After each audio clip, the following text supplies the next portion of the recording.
بسم اللہ الرحمن الرحیم۔ کیا آپ کے گھر میں بے سکونی، جھگڑے اور عجیب سی گھبراہٹ رہتی ہے؟ کہیں ایسا تو نہیں کہ شیطان کو خود ہم نے راستہ دیا ہو؟ نمبر 1، گھر میں داخل ہوتے وقت اللہ کا نام نہ لینا۔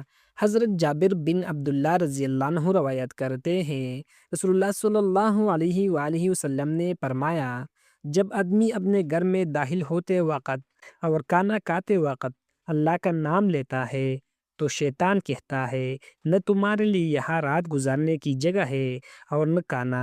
صحیح مسلم حدیث نمبر 2018۔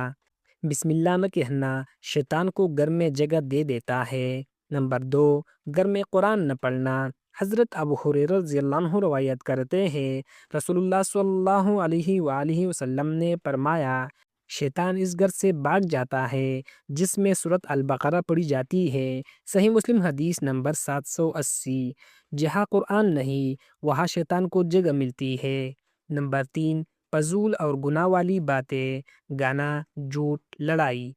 حضرت ابو ہریرہ رضی اللہ عنہ روایت کرتے ہیں، رسول اللہ صلی اللہ علیہ وآلہ وسلم نے فرمایا، بندہ ایک بات کہتا ہے جس پر وہ غور نہیں کرتا لیکن وہ اسے جہنم میں گرا دیتی ہے۔